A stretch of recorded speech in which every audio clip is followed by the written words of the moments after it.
మహానంది క్షేత్రంలో వెలసిన శ్రీ కామేశ్వరి అమ్మవారు నేడు శాకంబరిగా దర్శనమిచ్చారు. గురు పూర్ణిమ సందర్భంగా మహానంది క్షేత్రంలో వెలసిన శ్రీ కామేశ్వరి అమ్మవారికి వైభవంగా శాకంబరి ఉత్సవమును ఆలయ కార్యనిర్వహణాధికారి నల్లకాల్వ శ్రీనివాసరెడ్డి ఆధ్వర్యంలో నిర్వహించడమైనది. తెల్లవారుజామున అమ్మవారి మూలమూర్తులకు ప్రత్యేక అభిషేకం చేసి తదుపరి ముఖ్య అర్చకులు బాబుస్వామి బృందం విశేషంగా వివిధ రకాల కూరగాయలు, పండ్లతో అమ్మవారిని అలంకరించారు. అనంతరం ఆలయ వేద పండితులు, అర్చకులు శ్రీస్వామి అమ్మవార్లకు ప్రత్యేక అర్చనలను కూరగాయలు, పండ్లతో నిర్వహించారు. మహానంది క్షేత్రంలో ప్రతిరోజు జరిగే నిత్య అన్నదానం మరియు ఇతర పర్వదినాల్లో తనవంతుగా కూరగాయలు ఇస్తూ వస్తున్న లక్కనబోయిన ప్రసాద్, ఆదిలక్ష్మమ్మ దంపతులకు ఆ స్వామివారి ఆశీస్సులు ఎల్లవేళలా ఉండాలని కోరారు. ఈ కార్యక్రమానికి భక్తులు అధిక సంఖ్యలో పాల్గొని అమ్మవారిని దర్శించుకున్నారు. శ్రీ మహానందేశ్వర స్వామి వారి దేవస్థానంలో ఈరోజు శాకాంబరి ఉత్సవం అత్యంత వైభవంగా నిర్వహించడం జరిగింది. దానిలో భాగంగా ఉదయం తెల్లవారుజాము నుంచి కూడా వివిధ శాఖలతో అమ్మవారిని అలంకారం చేయడం జరిగింది. అలాగే భక్తులు కూడా విశేషంగా పాల్గొన్నారు. దాతలైనటువంటి ప్రసాద్ గారి దంపతులతో ఈ కార్యక్రమం నిర్వహించడం జరిగింది. వారు కూడా ఈరోజు ఉత్సవంలో పాల్గొన్నారు. వారికి స్వామివారి ఎప్పుడు కూడా ఆశీర్వదించాలని కోరుకుంటున్నారు. అలాగే ఇక్కడికి వచ్చిన భక్తులు కూడా స్వామివారిని దర్శించుకుని తీర్థప్రసాదాలు స్వీకరించి స్వామివారి కృపకు పాత్ర అవుతారని ఆశిస్తారు.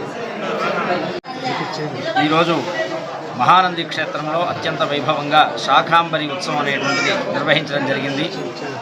ప్రధానంగా మనకి దేవీ భాగవతంలో శాకంబరీం స్తువన్ నిత్యన్ అన్నపానాయ మక్షుతే అని చెప్పేసి మనకి దేవీ భాగవతం చెప్తుంది.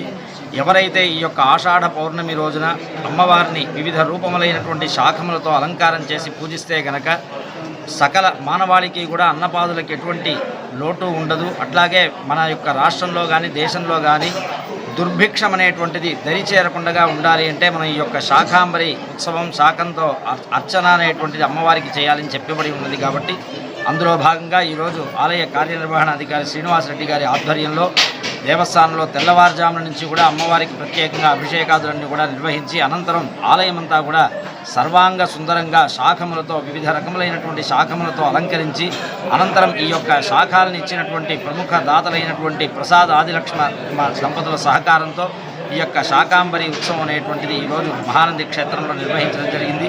ఇక్కడ మనకి కామేశ్వరి అనేటువంటి నామధేయంతో అమ్మవారు ఉండడం అనేటువంటిది చాలా విశేషం.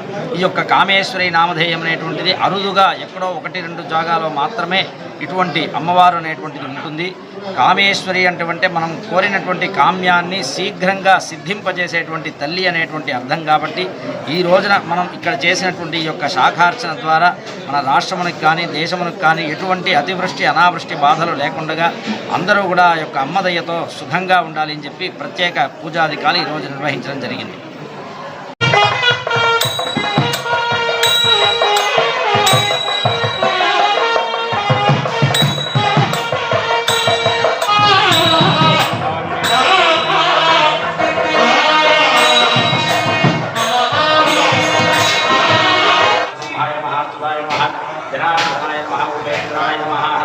श्रीकृष्णाय नमः श्रीकृष्ण परब्रह्मणे नमः उत्तिष्ठन्तु भूतपिशाचाः एते भूमिभारकाः शुभाभ्यां शुभे सोमने मुहूर्ते श्रीमहाविष्णुराज्ञे वर्तमानस्य अद्यब्रह्मणः श्वेतवराह कल्पे वैवस्वतमन्त्रे कलियुगे भूर्वीवे भरतवर्षे भरतखण्डे विलोभो दक्षिणभागे श्रीशैलस्यैकप्रदेशे कृष्णाकावेर्योः मध्यदेशे महानन्दीश्वरक्षेत्रे महानन्दीश्वरस्वामी दिव्यचरणसन्निधौ अस्मिन् वर्तमानं व्यवहारिकचान्द्रवाणेन प्रभवादार्थमोर्विद्यान्विता माणिक्यमकुटाकारजालद्वये विराजिता इन्द्रगोपवैक्षिप्तस्मरतोडाभरिङ्घिता गूढकुण्ठा गोलोवृष्टये प्रमदान्विता नखनीतिसञ्जन्नमज्जनतमोभ्रा पदद्वय प्रभाजालपदाकृतुते दैत्यसात्मिका सुप्ता पराज्ञात्मिका तुर्या सर्वावस्थाविवर्तिका सृष्टिकर्त्री ब्रह्मलोकान्तोक्त्री गोविन्दरूपिणी संहारिणी रुद्ररूपा तिरोधानकरीश्वरी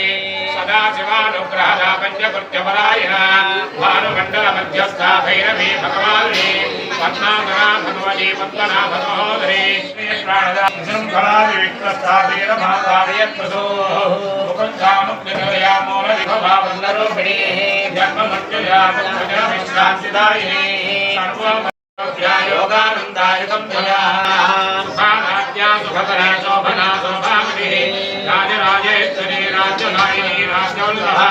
రాజకృపా రాజపీఠనివేశనయాశ్రితా రాజ్యలక్ష్మీ కోశనాథాచతురంగమలేశ్వరీ సామ్రాజ్యదాయిని సత్యసంధాసాగరమేఖలా దీక్షితా దైత్య సమనే సర్వలోకమజంకరీ సర్వాధివినిర్ముక్తా సదా శోభనిర్భృతా సంపదాయేశ్వరీ సాధ్యే గురుమండలరూపిణీ ప్రాణరూపిణీ మార్తాండ భైరవారాధ్యామంత్రీ న్యస్తరాజ్యధో శివురే శ్రీదేత్సేనాస్త్రే గుంజాపరాపరా సత్యజ్ఞానానందరూపా